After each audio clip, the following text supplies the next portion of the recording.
From the National Newsroom of the Canadian Press, I'm Rob Westgate. Canada's 24th Prime Minister was sworn in a ceremony at Rideau Hall in Ottawa yesterday. Mark Carney followed that up with a busy day of cabinet appointments and the issuing of an order in council to end the consumer carbon levy on April 1st. Now, the government can end the price of carbon for consumers without repealing or amending the law. The law allows for the fuel price to be set by regulation, which means the Cabinet can set the price through an order in council, as it did on Friday.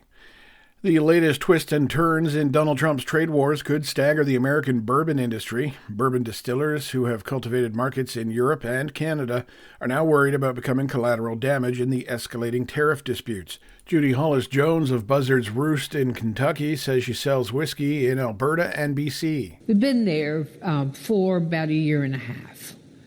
So with the tariffs, we won't plan to grow into other places in Canada this year. I just don't think that anyone would be interested. Kentucky bourbon has become a prime target for retaliation. In Canada, some liquor stores have cleared American spirits completely from their shelves.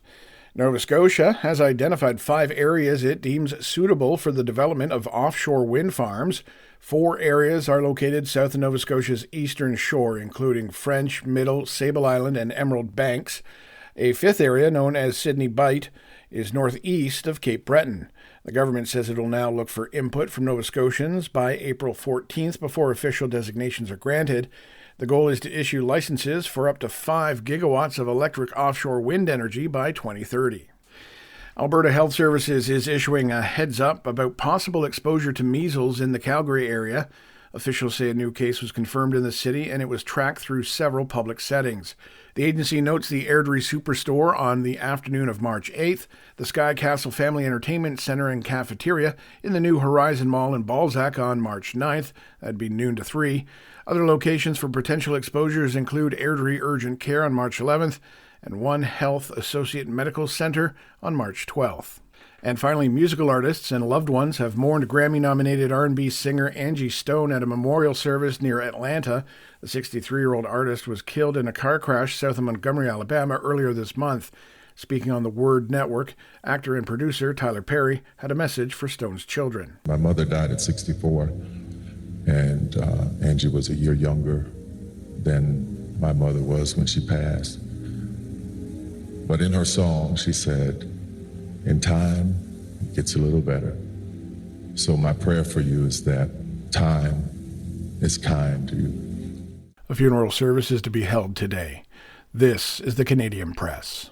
In sports, starting off in the NHL, where the Edmonton Oilers beat the New York Islanders 2-1 in overtime. Kyle Connor scored twice and added an assist as the Winnipeg Jets took a 4-1 victory from the Dallas Stars. And the red-hot Colorado Avalanche doubled up on the Calgary Flames 4-2 the final. The Flames remain tied with Vancouver for the second wildcard spot in the Western Conference, both teams having played 65 games. Over to the NBA, Scotty Barnes and the Raptors posted a 126-118 victory over the Utah Jazz. Barnes put up 20 points and 10 rebounds. Emmanuel Quickley also contributing 20 points. In spring training action, the Houston Astros defeated the Toronto Blue Jays 6-5, the loss snapping the Jays' 5-game winning streak. And finally, star wide receiver Cooper Kupp and the Seattle Seahawks have agreed on a 3-year, $45 million U.S. contract. From the Canadian Press, I'm Rob Westgate. Thanks for listening. Don't forget to follow and subscribe. For more of today's top stories, visit thecanadianpressnews.ca.